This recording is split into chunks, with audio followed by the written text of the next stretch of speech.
Well,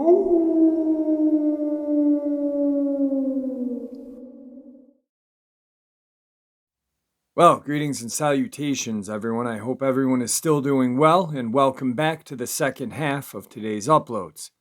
Before we get into today's very informative conspiracy side, a couple links I'd like to share. As you know, I rely on Patreon, PayPal, and my merch to help the channel to continue to grow and go. The links to Patreon and PayPal are in the description below. My merch displayed directly under this video. Also, Dogman Frightening Encounters, Volume 1, 2, and 3, the audiobook versions. They were written and researched by Tom Lyons, narrated and produced by me, Jeffrey Nadolny. Those audiobooks are available on Audible, Amazon, and iTunes, the links to which are also in the description below. Now, everyone, I have taken far too much of your time.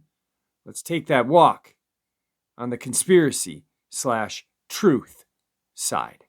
Shall we?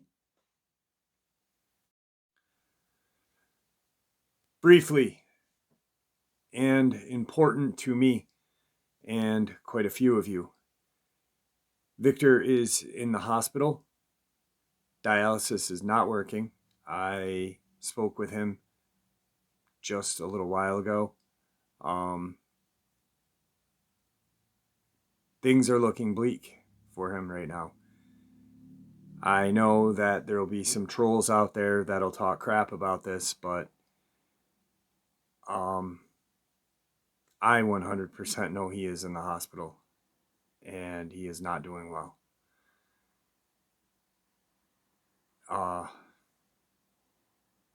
If you guys could please pray for him, I and he would appreciate that. Now on to today. The Hopi Indians settled in the U.S. state of Arizona and who claim to have come from a continent that had disappeared in what is now the Pacific Ocean. Remember that their ancestors were instructed and helped by beings that moved on flying shields, and that they taught the technique of tunnel construction and underground installations. Many other legends and indigenous traditions of the American continent speak of the existence of communication networks in underground cities. There is a large literature, enough researchers who support the hypothesis that intelligent beings unknown to us live below the surface of our planet. There are various hypotheses about the possibility that intelligence from outside of our planet have subterranean or underwater footholds on planet Earth. The Hopi claim that their ancestors came from sunken islands in the remote past in what is now the Pacific Ocean, and that those who helped them in their exodus to the American continent were human-like beings who mastered the technique of flight and the construction of tunnels and underground facilities. The Hopi are now settled in the state of Arizona, near the Pacific coast. Between them and the coast is the state of California, and in the extreme north of California there is a snowy, white volcano called Shasta. The native legends of the place explain that inside there is an immense city that serves as a refuge for a race of white men endowed with superior powers, survivors of an ancient culture that disappeared in what is now the Pacific Ocean.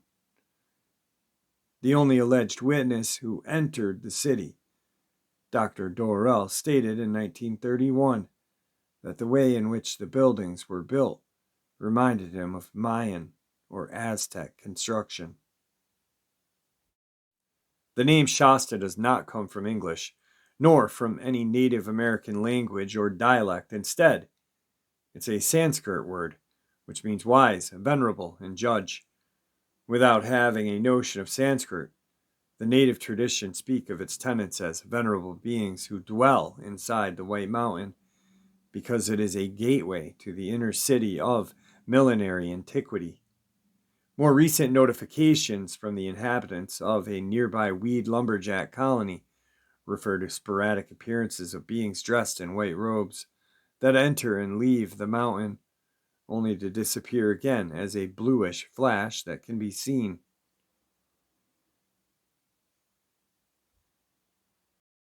Narratives collected from the Sioux Apache confirm that conviction of the Hopi and indigenous people of Mount Shasta region that in the subsoil of the American continent dwells a race of white-skinned beings, survivors of a land sunk in the ocean, but also much further north.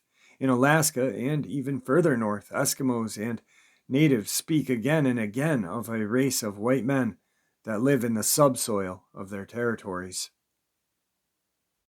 Descending towards the south in the spring of 77, a belief that under the pyramid of the sun in the city of the gods hides on the opposite side of the earth's crust, that is, in the interior underground, a city in which the white god is said to be found.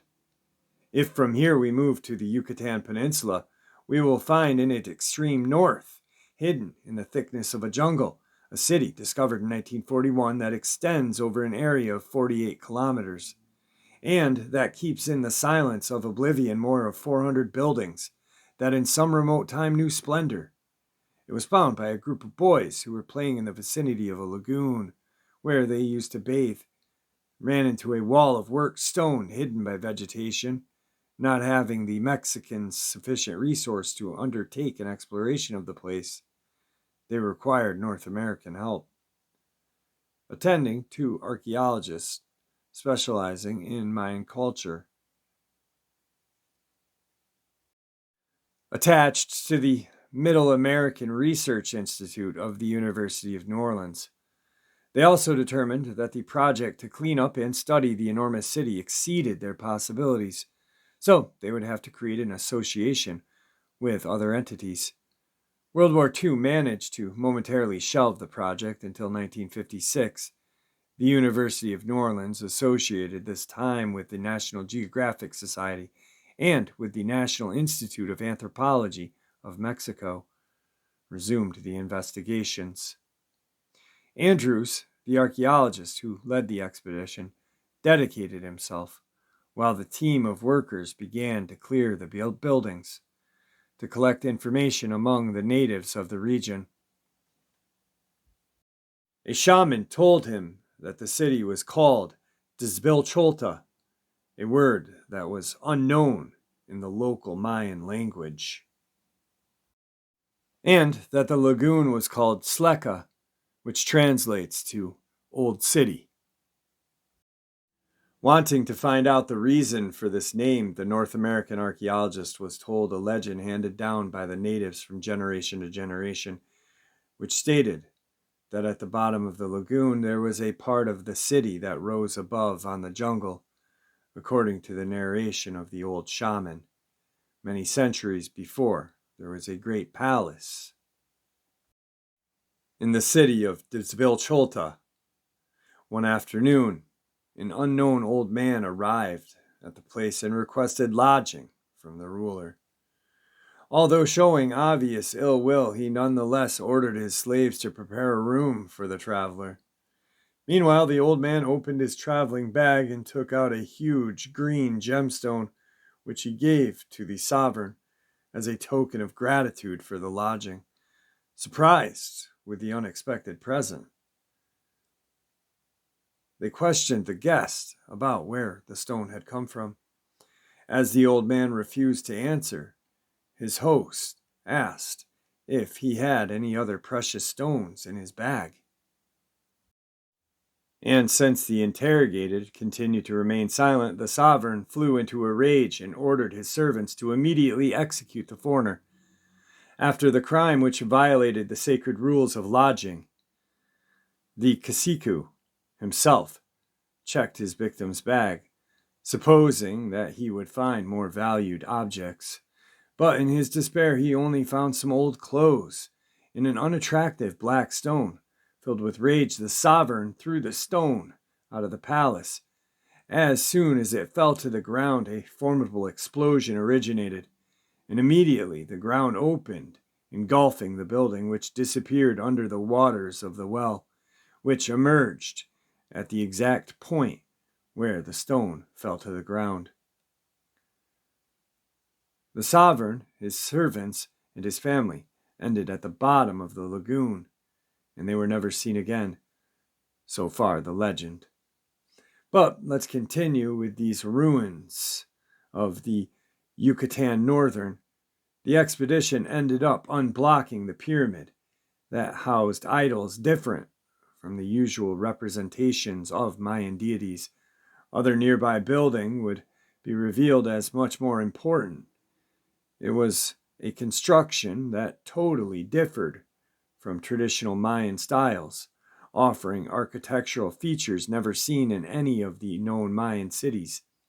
Inside the temple, all adorned with representations of marine animals, Andrews discovered a secret sanctuary, walled off with a wall, in which there was an altar with 7 idols representing deformed beings, hybrids between fish and men, beings similar, therefore, to those who in remote times revealed inconceivable astronomical knowledge to the Dogon in Central Africa and to those referred to by the Assyrian tradition when they speak of their divinity, Oannes. In 1961, Andrews returns to Didlachoten, accompanied by his associates, 2 experienced divers, who had to complete the better equipment the dive attempt made in 1956 by David Conkle and W. Robindet, who reached the depths of 45 meters, at which they gave up due to the lack of prevailing light. In this second attempt, the divers were the experienced archaeologist Marden, famous for having found the 1956 remains of the HMS Bounty, the ship of the Great Mutiny, and the B. Little House. After the first probes, they saw clearly that the lagoon developed in a shape similar to a boot, continuing underground to a point that the diving archaeologists were unable to determine. Upon reaching the bottom of the vertical, they noticed that there was a fairly steep slope there, heading toward the underground section of the shaft, and there they found several remains of carved columns and remains of other constructions, with which it seemed to confirm that the legend of the sunken palace was based on a real event. This enclave of the Yucatan presents certain similarities with the ruins of Nan Matol, the dead city of the Pacific Ocean, in which Native Americans claim to have come from. There is also an enigmatic abandoned city devoured by the jungle. At those feet, in the depths of the sea, the divers also discovered columns and buildings engulfed by the water. We are going to the other coast of Mexico, slightly further south, in Jalisco, and about 120 kilometers inland from Cape Cornetes. The indigenous people say that the underground temple is hidden, in which the empire of the universe once stayed, and that when the current evolutionary cycle ends, the ancient displaced people will once again rule the earth with splendor. Such an affirmation is related to the legacy contained in the passageways of Tawuwari in the jungle of Ecuador. From here to the south to the Mexican state of Chiapas, along the border of Guatemala, some different white-skinned natives live there, for whose underground secrets President Roosevelt himself had already been interested in March 1942. Well, the Lacandones, who know of their ancestors, say that in the extensive underground network that crisscrosses their territory, some gold sheets are found in some secret place, on which someone left written the history of the ancient peoples of the world, in addition to describing precisely what would be the Second World War, which would involve all of the most powerful nations on Earth. This story reaches Roosevelt's ears a few months after the United States suffered the Japanese attack on Pearl Harbor. Similar gold plates are also closely related to those that we will later see are hidden in the aforementioned tunnels of the Tawuwari in Ecuadorian East. Let's continue south. The next step that is taken from Chiapas steps on the Guatemalan soil. In 1689, the missionary Francisco Fuentes Guzman had no problem describing wonderful structure of tunnels of the town of Pachuta, which runs through the interior of the earth to the town of Tecpan in Guatemala, located about 50 kilometers from the beginning of the underground structure. At the end of the 40s of the last century, a book appeared titled Incidents of a Trip to Central America, Chiapas and the Yucatan, written by North American lawyer John Lloyd Stevens, who visited Guatemala on a diplomatic mission in the company of his friend and artist Frederick Catherwood. There, in Santa Cruz del Quiche, an old Spanish priest recounted his visit years before to an area located on the other side of the mountains and 4 days' walk in the direction of the Mexican border, which was inhabited by a tribe of natives that still remained in the original state in which they were found before the conquest. At the press conference held in New York sometime after the publication of the book, he added that, gathering more info in the area, he found out that these natives had been able to survive in their original state thanks to the fact that whenever strange troops appeared, they hid under the earth in a subterranean world endowed with light, whose secret was bequeathed to them in ancient times by the gods who dwell underground. And he provided his own testimony of having begun to retrace a tunnel under one of the buildings in Santa Cruz del Quiche, through which, in the opinion of the natives, it was once possible to reach Mexico in an hour. In October of 85, together with San Jose Benitez and the Vilches brothers and Gretchen Anderson, who, by the way, was born at the foot of Mount Shasta, where we started this, there was an opportunity to access a tunnel excavated in the subsoil of a farm located in the mountains of Costa Rica. They entered a large cavity, and it gave way to an artificial tunnel that descended almost vertically into the depths of the terrain.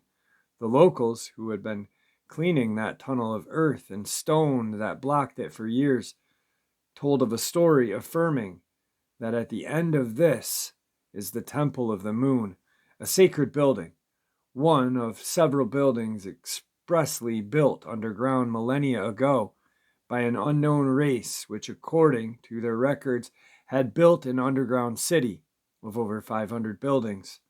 And further south, in 1986, alone in a intricate jungle that in the Ecuadorian Amazon would take to the mouth of a tunnel system known as Los Teos, Tauwari in the language of the Javaras who guard them, in which the Hungarian ethologist, seeker, adventurer, and miner Janos Marquez had found years before, and after searching the entire South American subcontinent, an authentic library of metal plates.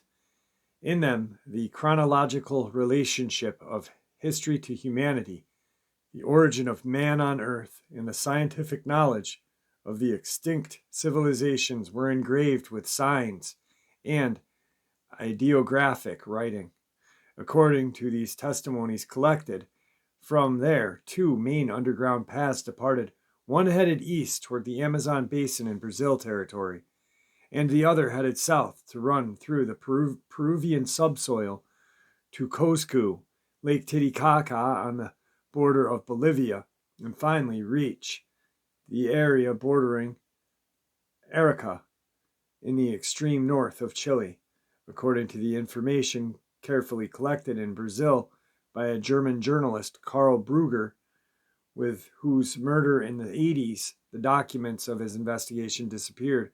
Various cities hidden in the wilderness would be found in the upper Amazon basin, buildings that were built by beings from outer space in remote times, and which would connect with a system of 13 hidden cities inside the Andes mountain range. Linking with this knowledge, we know from the time of the conquest that the natives hid their enormous wealth underground to avoid looting by the Spanish. Everything seems to indicate that they used the underground system that existed long before, built by a race long before the Inca, and to which some of them had access thanks to the legacy of their ancestors. Possibly the Atacama Desert in Chile is the end of the journey in the extreme south. We are talking then at the end of the journey of the area that the traditions of the Hopi Indians cited at the beginning of the article up there in North American Arizona. They point to a point of arrival of their ancestors who, aided by beings who mastered both the secret of flight and construction of tunnels and underground facilities, they were forced to hastily abandon the lands they occupied in what is now the Pacific Ocean. But the location of the specific signals which exist, the adequate deciphering of their corrective keys which exist, as well as the decision to take the committed step inside is, as always, happens in every sincere seeker, such a task comprised as non-transferable. To me, what this states is that these underground tunnels, underground bases, DUMBs, have existed long before humanity. I think in my own just things that I've read that our planet was inhabited by other beings well before us. They built cities underground. I mean, if you think about the one temple that was found with half man, half animalistic creatures, what's that point to? That points to a Dogman in my eyes. And yet there is some kind of, I forget the name of the otherworldly beings, but that look like dog humanoid creatures. I don't know. Anyway, I hope you guys enjoyed this as much as I enjoyed sharing it with you. I got a smoking upload for you guys tomorrow. We are going deep into things we probably shouldn't be. But anyway, we're going to do it anyway. Please practice kindness. May the Great Spirit watch over us, and may He guide us down that path that we call life. Until tomorrow, my friends, until tomorrow.